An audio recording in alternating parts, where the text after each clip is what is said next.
Financial sector ties between China and Russia have been growing for years, with more and more Russian companies seeking to do business in China.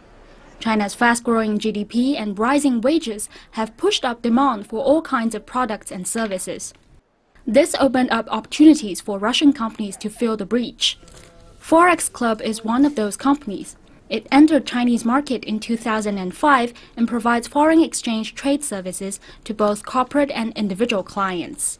The growth in demand from Chinese residents for financial and trading services that we're seeing is actually increasing. And there's a couple of factors driving it. Primarily, the significant increase in the GDP per capita and how much Chinese consumers earn and how much they have to spend. You know, one of the interesting trends that we're seeing is that the older generation of Chinese citizens, they're reluctant to spend. Now that the younger generation is coming up, spending on things like entertainment and other services like trading is now, it's no longer taboo. It's perfectly accepted. It's a normal part of everyday life. Apart from private business, Gao King says more high-net-worth individuals from Russia are also looking to invest in China as business relations between Russia and many Western countries become increasingly tense. Russia is under huge financing pressure from economic sanctions imposed by the United States and EU, which has prompted it to turn to countries like China for investment. Russian companies have issued several so-called dim sum bonds seeking to raise money in the Hong Kong bond market.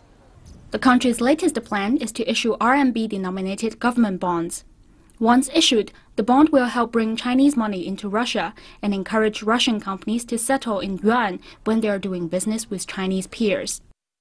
In last week's financial ministers' meeting between China and Russia, both governments expressed their hope for the faster issuance of such bonds.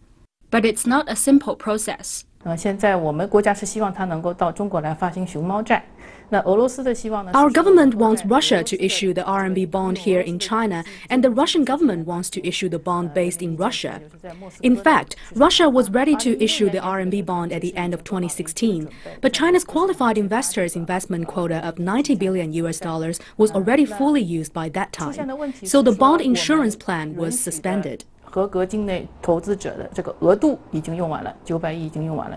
Russian firms have so far been unwilling to issue bonds on the Chinese mainland because they don't want to be subject to local market rules. That's seen the bond scheme grind to a halt. Before heading to Moscow, Chinese President Xi Jinping said that China and Russia should deepen economic and trade cooperation as to reinforce their interest bond and better benefit the two peoples.